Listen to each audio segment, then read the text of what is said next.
ça les a malongate donc tout le bas enseigner depuis babanda grève de mongo pesi ba condition balobi que ceux qui vont revoir salaire na biso te tokotangisa te ça fait 2 mois déjà 2 mois deuxième mois yango depuis rentrée scolaire salemi bana ba otanga te. La personne qui gère la défense et la sécurité de la RDC à l'Assemblée nationale c'est une Rwandaise. Une Rwandaise boyebi o babenga ali passa Kanambe tata moi ça va Kanambe Jeannette siko bino bolingi Congo o to kenango wapi 6 mois après suspension na ye wana ba réhabilité azongi na tête ya province même ata o bachaki asala quoi intérim na ye qui Gisèle Wemba na mutakala na ye na bébé na ye ayebi yango mutakala ena bakoko na ye bamona yango mama na ye amona yango bandeko na ye bamona yango mokili mombe mona yango naote omoni te kata mobali soka bali mwasi na ye eke azotikela ye bata mort mwasi ozo affection na ote libala ne kokufa to déclarant mo sur libala te mais yo zali soi-disant président de la République politique à chaise vide. Qu'est-ce qui se passe? Population azananzala. Population biloko na marché est trop cher. Population a manqué maïna courant. Population a manqué soins médicaux. Ma frontière est à mandofolo. Donc frontière sécurité est alité. Même à l'intérieur ou à l'extérieur, même dans ma frontière est à mandofolo. Alors, au bazo ça la bazana salaire à vache maigre. Population azana chômage. Bon, yo olé ofanda au travail, mbongo kaka muke wana ezana na trésor public, kaka mbongo wana yuzu tambo na mokili mobimba. Depuis pour banda, ça fait 3 ans, ben investisseur ngo baya raté ba mona na raté. Il y a ba fantôme, il y a ndoto, même na kabo yaka mwanga peut-être yoyaki na bango, otini bango na mboka na bino kuna pe bazate. Vous voulez que l'on dise quoi? Vous voulez qu'on explique comment et ce qui se passe aujourd'hui dans notre pays?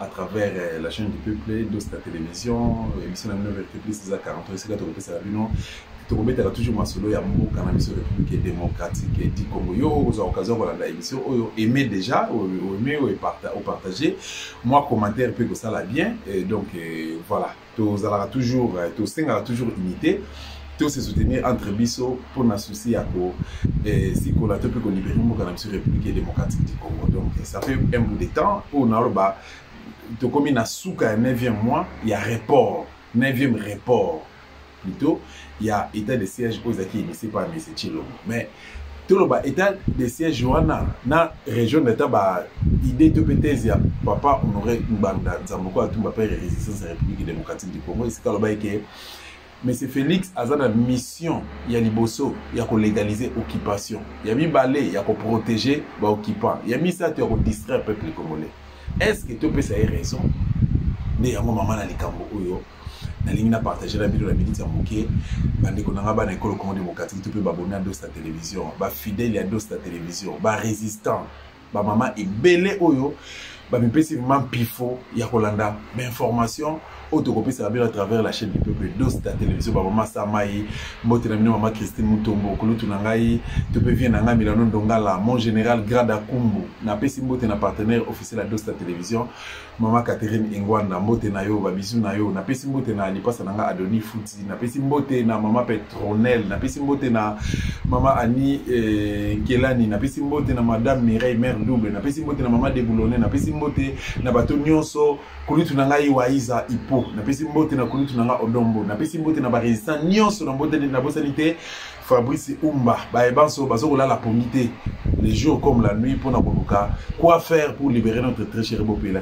République démocratique maman c'est plus d'autres na pesi pe mbote na mais et comme avait pas mon konzi mbote comme pas na yo mais nazo solana bino likambo oyo et salinga ipasi makasi pe salanga ipasi Tolalité na Kinshasa 3h du matin ba bengi biso ba biki na partie est mboka na biso ça chauffe précisément na Bukavu ba rebelle ba koti ba lobi que non ba iko libérer mboko République démocratique du Congo.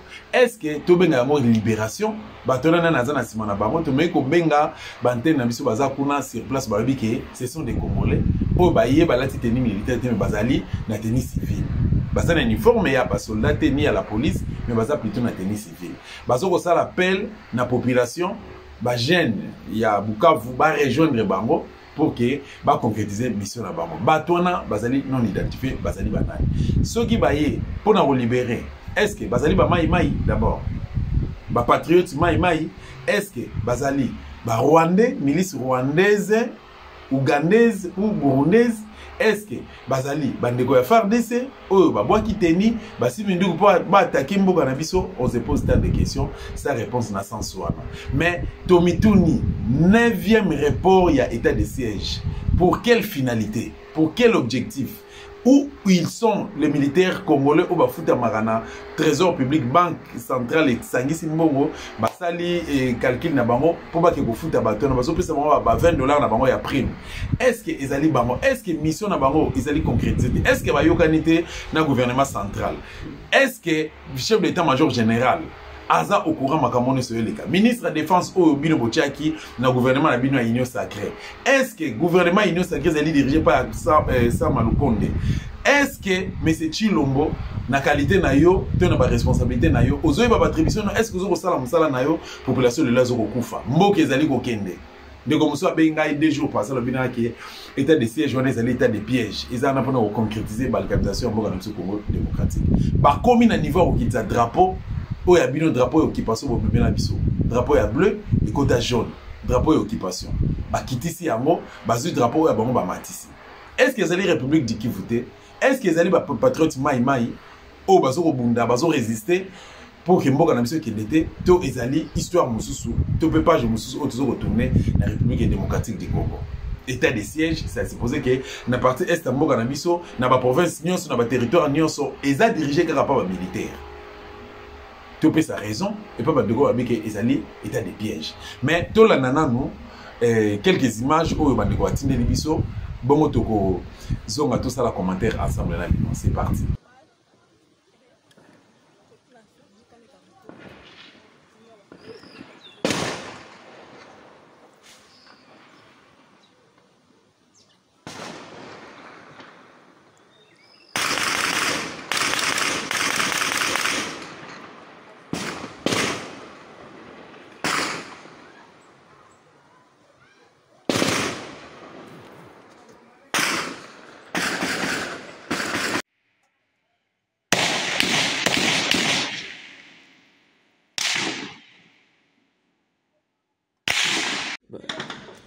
Mushutani.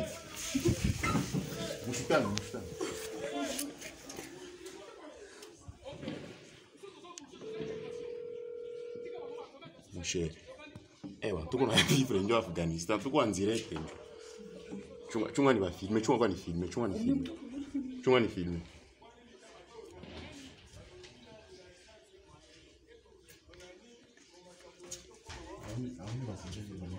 Hapa ni wetu.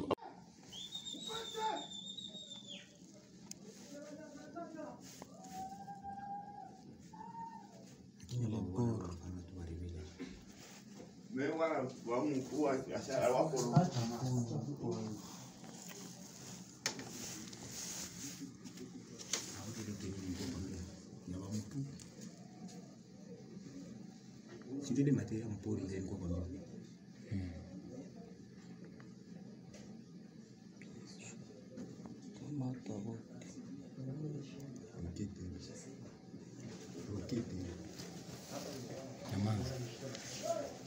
Nyamaza.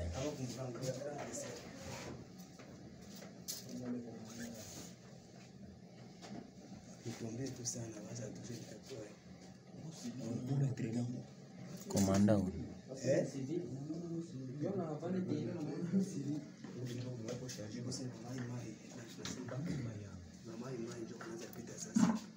Atoyo ngoto.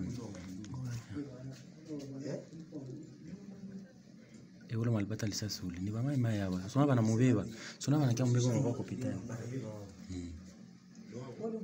bana mutola kopitani bana mubeba ni wabo bana mubeba si bana mchoko kopitani waone kama mchoko kopitani ilikuwa ni kope batoka mutola kopitani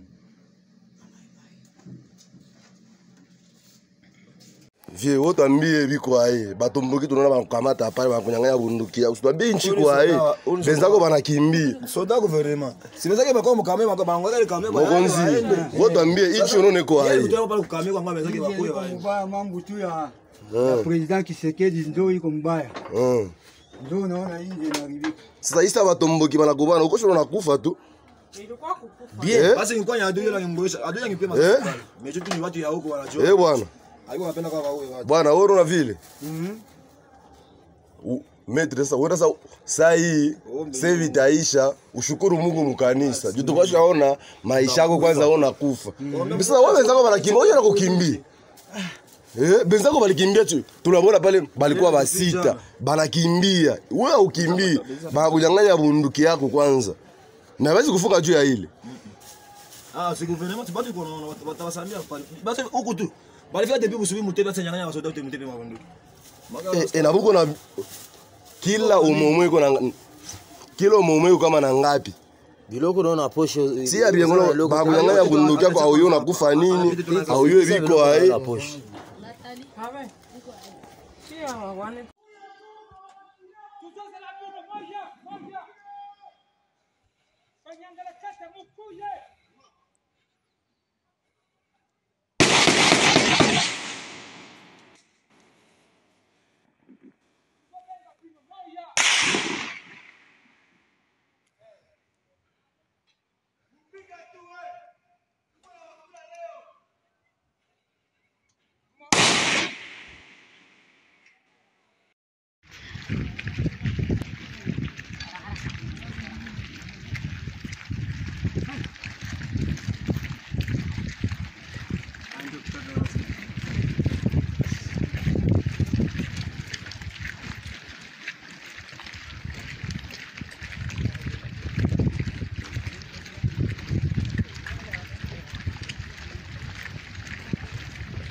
Voilà. Ndenge Bolandi, quelques éléments on a tout diffusé. Oh, il est 1h45 et puis à partir de 3h du matin, tir, il y a armes lourdes, Mindou qui a ndenge beti, ça c'est beti sérieusement. Et puis l'autorité à place, il message de tamboli de bouche à l'oreille que population à Fanda ici comme encore abimate pour éviter les pires. Donc voilà, circulation exaltée, transport exalité, bandeko kendara ba kilt matinal na tongo ba keité, bato ba kinamisa na tongo ba keité parce que la ville est paralysée. Nena lo ba bino bo ville à Bukavu ICP qui est gozala tomber. Donc toujours tourner page mususu toujours même la République démocratique du Congo ou avec ce genre de dirigeants. Où est le président de la République? Quel est son rôle? Est-ce qu'il joue réellement son rôle? Léon à gauche, l'obin à droite, Léon à sud, l'obin à ouest, l'obin à nord, l'obin à tout ça. On n'arrive pas à comprendre quel est son rôle. Président de la République est signé au Fanda, na bureau nayo, au coordonné par Magamususu. C'est signé par compte, à moins que ça la voyage moko, au signé karakeno yo kende, par exemple, ok, réunion moko, ok, sommet moko, rendez-vous moko, boyo, étal et tout. Mais comment c'est possible, Mokonza Mboka Fandaka, et si Kamote pendant une semaine? Kofana na mboka na yo une semaine, Ozoko tu n'arrives pas. On a connu le président Kasavubu, on a connu le maréchal Mobutu, on a connu Mouzé Laurent Désiré, pour ne pas parler de Kanambe. Mais ngana koloba yango ke non, tolo bateke wana eza modèle tobe mode de gestion ya kala. Oh, mode de gestion si kezala raté. Ne biso tanga ya na classe. Mode de gestion sika ezala kana moté. Alors, nyonso ezali le lenge ya ko gérer. Mais ceux qui oso fana na ndako na wote. O monite kata mobali soka bali mwasi na ye eke azoti ke la bata mort. Moi ça oso affection na wote libala ne kokufa. To déclarons sur libala te. Mais yo zali soit disant président de la République politique à chaise vide. Qu'est-ce qui se passe? Population azananzala. Population biloko na marché est trop cher. Population a manqué maïna courant. Population a manqué soins médicaux. Ma frontière est à mandofolo. Donc frontière sécurité est alité. Même à l'intérieur ou à l'extérieur, même dans ma frontière est à mandofolo. Alors ba o bazo sala bazana salaire à vache maigre. Population azana chômage. Bon, yo olé ofanda au travail, mbongo kaka muké wana ezana na trésor public, kaka mbongo na yuzu tambo na mokili mobimba. Depuis pour banda, ça fait 3 ans, ben investisseur ngo baya raté ba mona na raté.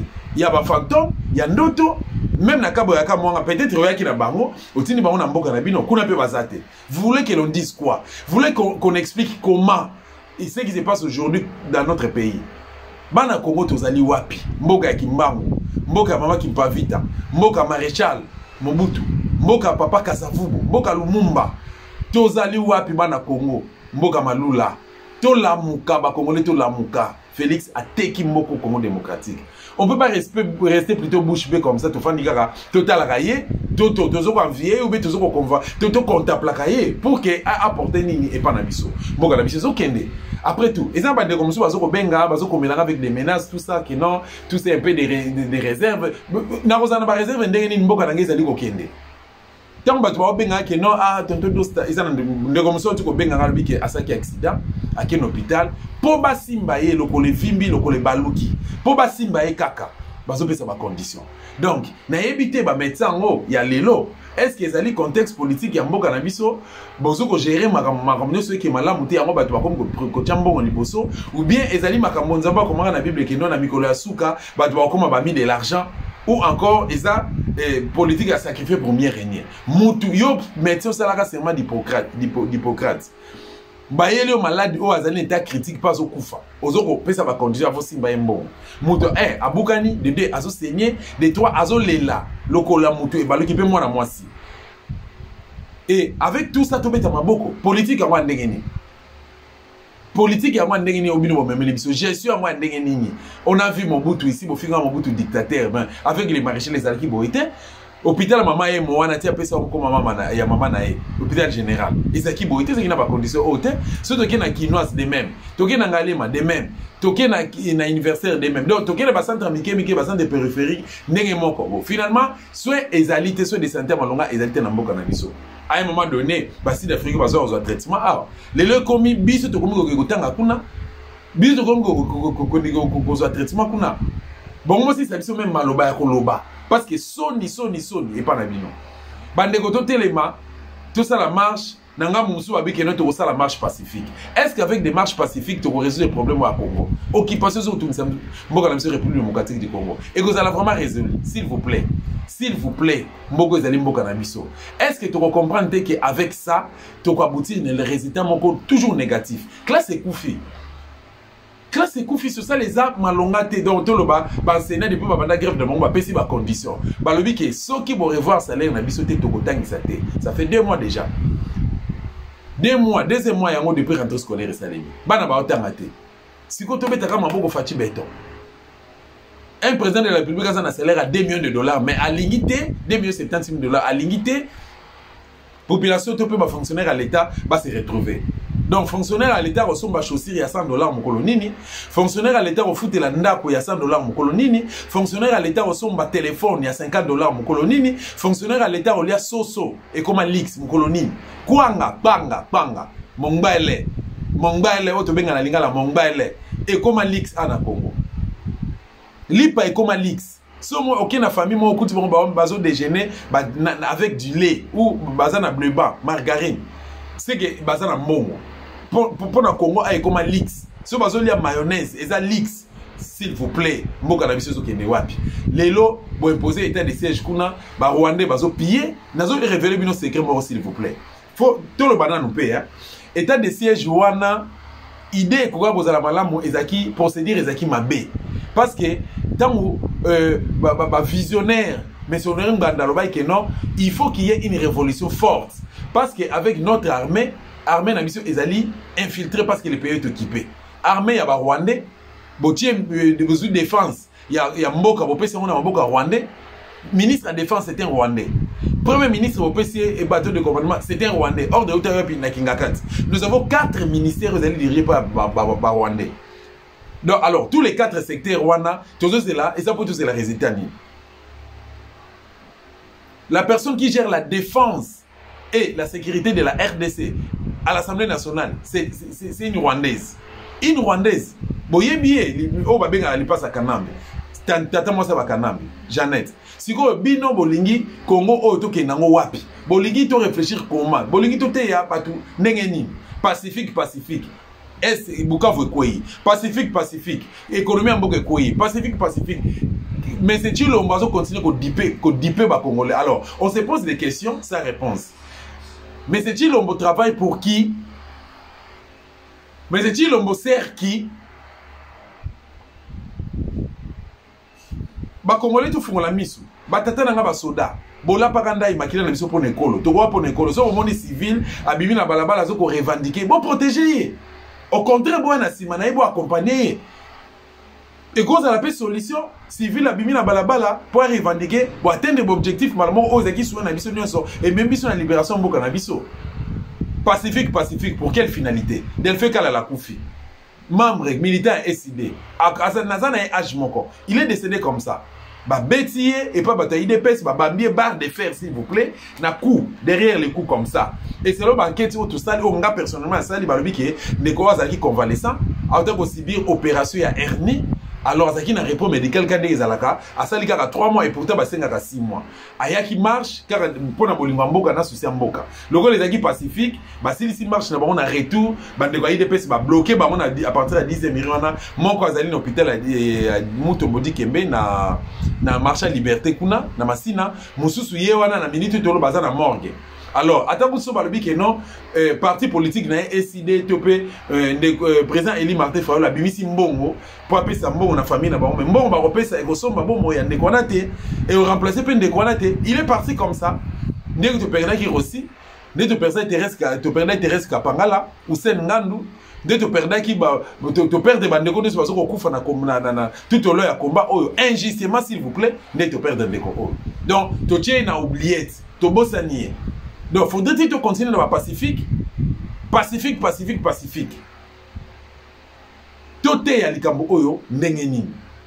Que dans un pays occupé, on ne peut pas faire la politique. Dans un pays occupé, on ne peut pas aller aux élections. Pourquoi? Parce que vérité des urnes et qu'on sévir toujours tes comprimés, volonté de la population comprimée raté.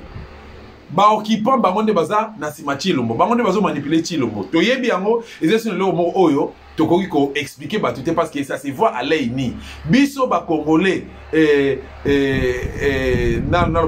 biso ba nwenga biso ba congolais résistant biso ba patriote toko soutenir pouvoir ya Tshilombo te démarche ya Tshilombo te parce que Tshilombo est manipulé derrière Tshilombo yake des occupants azo a négocier pouvoir na Rwanda à travers Kingakati et yena Kingakati lelo bazali ensemble azo ça la continuité à pouvoir Kingakati ngana ndimaka te et puis na réalisera likambo te que IDPS donc ba congolais lelo ba ça la IDPS marche na réaliser moté pe na réalisera yango te na réalisera te que non lelo Tshilombo président de la République selon vous bino bobenga ke président bino bobenga ka béton et ba congolais ba ça la marche yé apé ça hors de pas ba policier ba ke ko ça la répression nazo réalité que lelo 3 ans après bazo ko échoué lamentablement et population sont souffrir quand la population se met à revendiquer bango baloba ke non bo pesa biso chance bo pesa biso temps na deuxième mandat ndete ko soigner 37 à lit ezali po passer l'école buissonnière 37 à lit ezali po bateka Congo 37 à lit ezali po bakoma ba voyou 37 à lit ezali po bakoma ba kuluna 37 à lit ezali po ba se comporter d'une manière impropre à l'égard ou au détriment il y a peuple congolais. Les lots sont au passé dans la télévision, bizarre autre les télévision, à la télévision à Kinshasa, awa, sont les qui ont le mabé à Tshilombo. Journaliste à Nabakangi. Au moment où je vous parle, il y a un certain Patrick Lukala, Azali, n'habité vice-président, il y a Union nationale de presse congolaise, INPC, en sigle. Donc, il y a après Jean-Marie Gassama. Provincial, bien sûr. À l'équipe de la télévision, à sali émission naé, à Yamba qui invité, bah sali débat là, bah moi ici, les lots à se retrouver na parquet général na Kinshasa awa, na 4 minutes na matete, 4 minutes par cas matete plutôt na 4 minutes limité. Donc, bota la bino mon ko, bah mi benga ba démocrate, l'union est pour la démocratie, bota la bino mon ko, comportement na ba moi zandengeni, kaka bango moko bandeko musu ba bi ke no biso to ko marcher bango ba bi ke no ba koya ko contrecarrer marche wana tout celui pour combattre le pouvoir, il y a Chilombo, Bango, Bango Bitumba. Donc, secrétaire général na Bango, oh, il y a juriste, soi-disant. Tu as ceux qui juriste, on se peut faculté des droits en haut, ceux qui livre, document échangé, tout principe échangé, tu y habité. Azope ça hors de pas batunaye que non, bo bimana balabala, bo contredire batouana, bo bundana batouana, bo saboter marche na bango, bo salabo tout ça. C'est tout ce qu'on avait reproché dans le régime à Kanambe. Donc ce que le but que non ils ont pouvoir continuité c'est que to beti libandate. Botala atuma tubwana, botala gestion à Chilombo, atuma tubwana gouverneur ya province ya Congo central, ya Bazaye.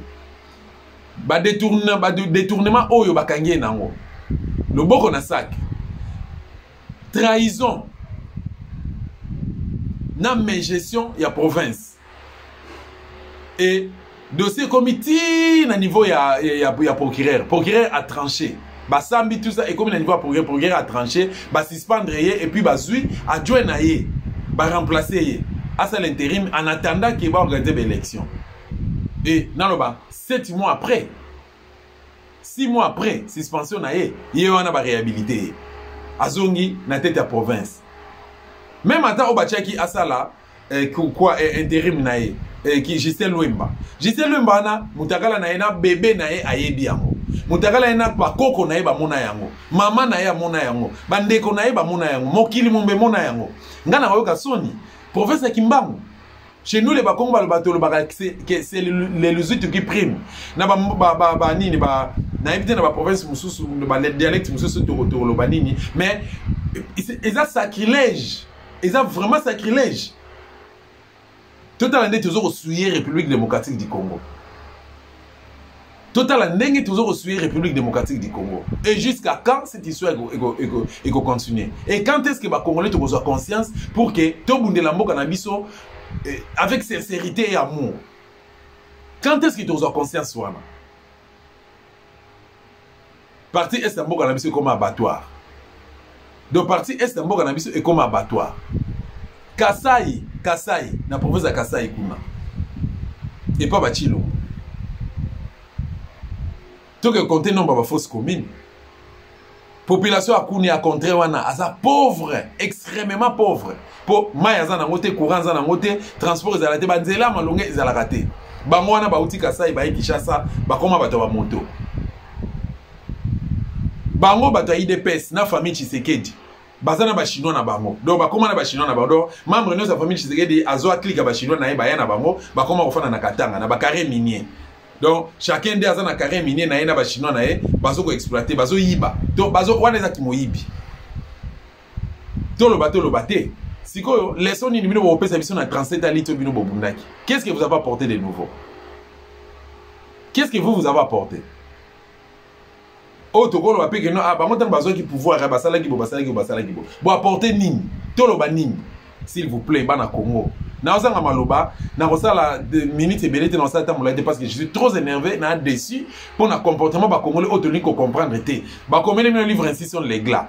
Botangi contenu na boyebi. Ba comme bino livre la stratégie du chaos. Botangi contenu na boyebi. Ba comme bino livre ya qui a crime organisé en Afrique centrale. Et si ka ba lobeli makambo nyonso ya Congo. Ba problème nyonso ya Congo, nyonso za na kati. Même mission ba touti na Congo. Na ba ne bango ba kota. But na objectif na ba nyonso za na kati. Ba émission belé to sala poto alerter bino. Et tozo le mbaté to continuer ko sala yango. Na ba risque belé. Pourquoi bolingo zo conscience té? Pourquoi beaucoup bimana kati ba parti politique wana té? Pourquoi il faut ka bosala ba biloko ba pacifique fazer pendant que boyebi riza batwana. Kokena ba élection ça m'embête. Mais to kokena na élection na contexte nini? Na position nini? Na ba disposition nini? Auto yebike to sali l'élection to bebisi énergie belé to bebisi bambongo belé batu musupe bakufi pendant les processus et na suka nango pour volonté à peuple et primité na 2006 na 2011 na 2018 tous ont peu expérience nango tout tirer peu ba leçon et pourquoi faut se laisser toujours emporter? Pourquoi tu veux soit décision une fois pour toutes te libérer mboka na biso Congo? Donc les lots koufeli, lobi to koufeli, donc tu as compter bibembe. 12 millions de Congolais ba koufana partie est en mboka na biso. Et comme écoute estimation. ndeko mosuku to alobi keno 12 millions ezalaka moke toluka docteur Denis Mukwege ayebisa biso basurvivant nombre basurvivante nombre bavictime oyo azogere na hôpital na ye ya Panzi toluka ta ye. Et où en sommes nous dans le dossier proposition oya initiale oya sala plutôt ya kosa ko créer justice moko nini justice moko à l'interne pour na kosambisa batu wana et loko na ngana yisa bino état de siège wana ezali que jour oyo ba mindele o bazana sima ya Rwanda ba reçoit des conseils de sécurité des Nations Unies reçoit décision ya kosala enquête moko sérieuse on a RDC akomona le sous-trace monté pourquoi état de siège mission nango ya Rwanda baboma batrace wana nyonso batémoin na nyonso bakoboma bango isivika bakiti na Bukavu na Fizi na Beni na Nord Kivu tout ça batuna yo mambo le kaka ayo yebi on a yebe zaka bozaka bakangi yo bakeba bomio. C'est comme ça, c'est ce qu'ils sont en train de faire. Tout na sko faire des saza kuna musana nezani bandeko baza kuna musana bangozani. Qu'est-ce qu'ils font là-bas? Qu'est-ce qu'ils font là-bas? Bana Congo, moi j'ai des larmes aux yeux et je suis très choqué, très touché. 1h du matin, on m'appelle de partout. À partir il y a partir de Samboga là. Bandeko Kivu bazobenga Bukavu bazobenga que ici ça ne va pas. Et bah image ya moi les autres circuler dans les réseaux sociaux peu bon moni amo. Ngape na laxi bino ndambonga na sui. Nazana voice ya ndeko mususu awa na éviter ceux qui pour des raisons de sécurité na moni eza vraiment importante na tiame boyoka bino moko. Dans tous les sens, ces armes lourdes, légères, jusqu'à Kalachnikov, et dans tous les sens, dans toutes les communes de Bukavu. Voilà donc ces gens qui essaient de dire, selon les chrétiens qui sont arrivés maintenant chez nous à l'église, qu'ils vont raconter la route de route, qu'ils viennent libérer le pays. Alors je ne sais pas si c'est vrai, est-ce qu'ils viennent maintenant pour la libération du pays, l'unification du pays, chasser donc l'occupant, ou pour se sauver des plus tôt. De toute façon, ce n'est pas les résultats. Voilà ce que j'ai reçu. Et pendant que je parle, ils ont attaqué la deuxième région, ils ont la troisième région actuelle, c'est occupé, vous en avez, le général, vous en avez à l'époque. Ils ont aussi occupé le TP. Le TP, on dit entre guillemets travaux publics. C'est une grosse clôture dans le quartier industriel où il y a beaucoup de militaires et beaucoup de dépôts d'armes. Voilà, c'est pour nous montrer ce matin. Les policiers sont allés, ils sont allés passer à la première box de munitions. Les policiers et les militaires ne sont pas attaqués apparemment, ils ne sont pas attaqués, ils ne rappellent pas. Mais vers l'essence, vers le traitement du quartier d'essence, c'est là, pour Major Vangou, c'est là qu'il y a le gros. Jusque maintenant que vous parlez. Il y a des tirs sur tirs. Et selon beaucoup de gens de partout, il y en a qui venaient en chantant, ils ont pris plusieurs heures de la fois, et demandaient aux jeunes de venir nombreux. Et de ces jeunes pour libérer le pays. Je ne sais pas. Sur la confusion, est-ce que c'est la libération du pays? Est-ce que c'est maintenant. Est-ce que c'est le plus petit du fou? Voilà, des choses comme ça. Il paraît que maintenant, il n'y a pas de circulation. Il est possible d'avoir la circulation. Et les militaires sont dans la cour, ils les ont vus passer. Voilà. Donc, Nassi Bolandi Binomoko, c'est qui se passe. Pas ce qui s'est passé. Ce qui se passe. Parce que jusqu'à la preuve du contraire, Patrick Mouyaya, petit point, non. Congo, ça n'a pas de problème. Le Congo, c'est problème. Ah, le Congo à Kimbango. Patrick Mouyaya, ministre de l'Information. Il s'est tué. Tous les lateurs qui ont le Bango. Moi, je suis Mende Prime. Président de la République, Nabino, président Nabino. Boz de la Boyoka, Oya Koloba. Phare de ça, ça n'a pas porte-parole, non? Police, ça n'a pas porte-parole, non? PNC, ça n'a pas porte-parole. Et Boyoka, papa na mboso, tata na mkolo na mboso, na bati lukwebo, Sénat na Assemblée nationale, Toyoka réaction na bango. Et ba député à occupation, ba sénateur à occupation, ba gouverneur à occupation, et ba ministre à occupation. Bino ba obozo travailler na ba occupant, boye ba yango, chaque chose a un début et une fin. Bo fandi bo seter, to c'est la bino boko ça. Bo le kana RTNC bo le ba mamba lukuta. Ba to azo kufa na este.